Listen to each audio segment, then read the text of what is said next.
When you endorse what the society teaches you, you represent the society. When you rebel against what the society teaches you, you are going against your society. Your conduct is antagonistic to the society in which you are living or synergistic with the society in which you are living. We learn about life through questions.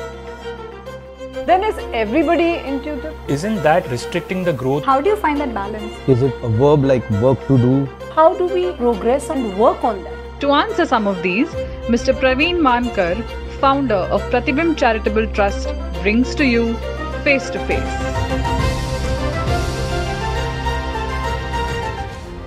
This week we are talking about right conduct. We hear so many times that person has an impeccable conduct. His etiquettes are so good. His manners are so good. He's such a gentleman.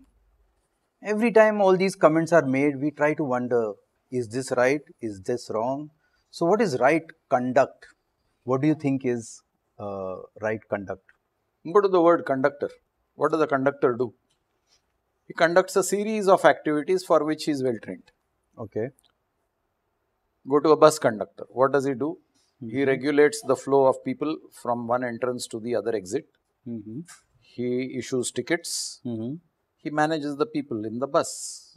And it is a well-programmed, well-drilled, well-trained activity which he does repeatedly without flaws.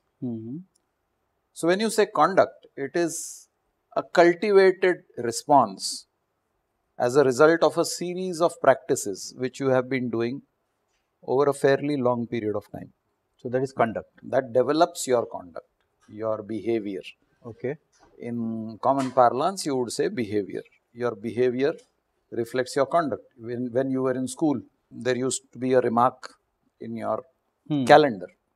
Conduct, very good, good, satisfactory, fair, not good. So basically, you were being observed for your behavior, how you behaved in the class when the teacher was conducting the classes. When the teacher is not in the class, how many times you featured on the blackboard monitor writing your name for some mischief that you were doing in the class in the absence of the teacher, how you behaved outside the classroom on the playground. So all this was noticed by the teachers and a remark was put against your conduct. So basically they are talking about your behavior. So behavior is conduct. Behavior is a cultivated response to different sets of conditions or circumstances that you encounter in life. Okay. And that is why you have a pattern of behavior to known set of conditions and circumstances. When there is an unknown set of circumstances, you are bewildered, confused. What to do? Because now your body is not trained how to respond. So should we say etiquettes, manners, behavior, all these put together is conduct? Yes, because it's a cultivated set of response. And what about, in today's life, let's say, in professions, different professions we see in our society. One is a policeman, one is a seller, even people who sell wares or their body, whatever you say. So, do they have to be, their conduct has to be as per their profession or as per their human being, human being? Human being has no conduct. No conduct at all. Human being is like a blank screen in a movie theater. It's a white screen. Okay. What you project on the screen will elicit the response of the audience. You might have a love scene or a love movie going on the white screen. Everybody is very mushy about it. You might have a very violent movie going on the same white screen. And everybody is supercharged and excited. The screen has no role to play. So the screen is a background which will depict whatever you want to depict. So your conduct is a depiction of your cultivation by the society around you. Your conduct is cultivated as a result of the society in which you are born and brought up. You are born in a highly disciplined society with disciplined people around you, cultured people around you. Your conduct will tend to develop emulating your society. Though you might be more influenced by another set in the same society which brandishes a brand of hooliganism. So, though you are born and brought up in a highly cultured family, you might be more influenced by those hooligans who are your buddies. And your conduct then changes from your family's influences to your peers' influences. Then what about the legendary story of Valmiki? He was a bandit or a dacoit. It all starts within. No? Valmiki could not be forced to change by external circumstances. So you said when no, you society, feel, yes, society molds you. Okay. Why? Because you endorse what the society is telling you. But the same society, if you don't endorse, you will rebel against your own society. Take simple cases of intercaste marriage, which used to be a big subject. The person who decided to marry outside his caste rebelled against his society. Went against the society. Why? Because his inner voice was telling him, no, I don't believe in this tradition. So that's exactly what I wanted. So the whole subject is about your inner calling. Yeah. When you endorse what the society teaches you, you represent the society. When you rebel against what the society teaches you, you are going against your society. Your conduct is antagonistic to the society in which you are living, or your conduct is synergistic with the society in which you are living. The same way, sir, in a profession, there are a lot of things which you need to do as a profession. Like a policeman has to police, I'm using it as a verb, work to do. Or a judge has to give his decision impartially. So he is following a role or playing a role there. So he is judged by his conduct there. He is supposed to play a role. Whether he plays the role according to the profession or the demands of the profession is again determined by the society. For example, you use the word police. So let's take police. In a society that is corrupt, prone to corruption, succumbing to corruption, I'm talking of one individual policeman operating as a policeman, supposed to do a job of a policeman, surrounded by policemen who have been nurtured by a corrupt society. When I say corrupt society, that people want to circumvent the law or bend the law or stretch the law by offering consideration. True. Yeah. So here is a policeman who wants to abide by the demands of the profession of the policeman, but his colleagues, he has been watching, are bending the law to suit their convenience. And the minute he rebels against this group of so-called corrupt policemen, he is targeted. Either he is transferred or his report is tarnished, he doesn't get any promotion, or he is harassed, and in extreme cases he is even killed. So then what is the right conduct there? Now you are using a word which is very sensitive. Right.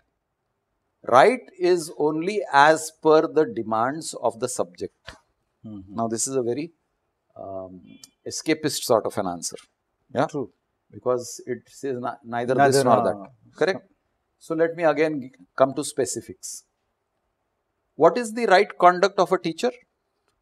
That whoever is the student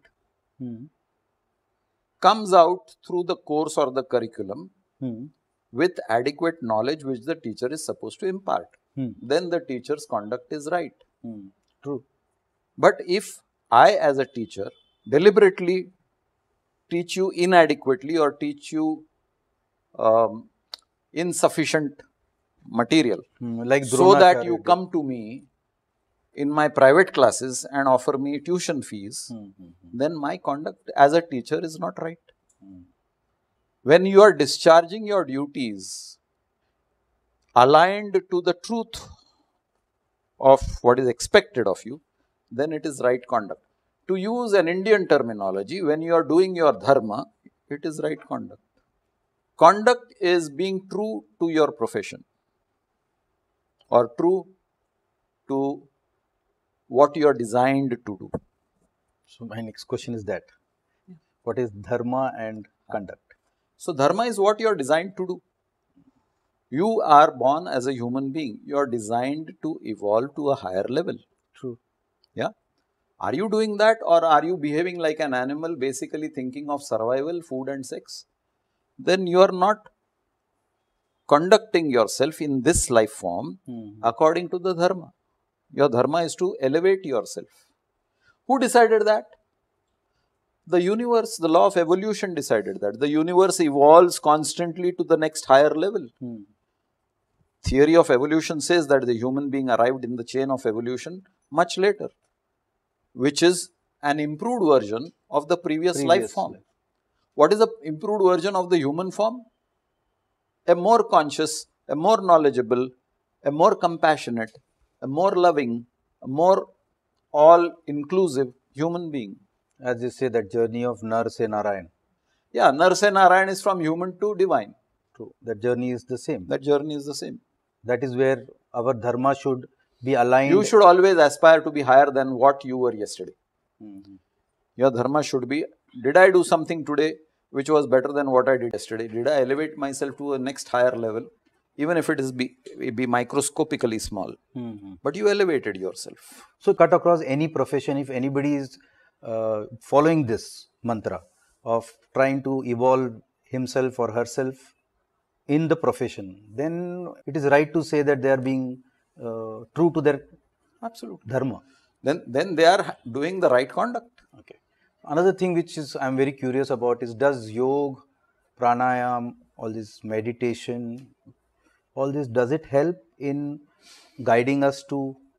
Okay, this question comes very often, and the reason why this question is never satisfactorily answered is because all these are practices that enable you to clean the baseline. Okay. Why does human being divert from his dharma? Is because there is too much of clutter. When you clean up the clutter, then the path is clear. This is the direction I want to take. Today, there is so much of clutter because of the availability of options and the bombardment of your senses with so many of material inputs that you don't really know which is the path. Remove the clutter, the path becomes clear. So conduct, being right or wrong is not necessary. Not at all. Yeah. Just right and wrong means judgment. So we can say it this way: conduct should be aligned to your dharma. Conduct is dharma.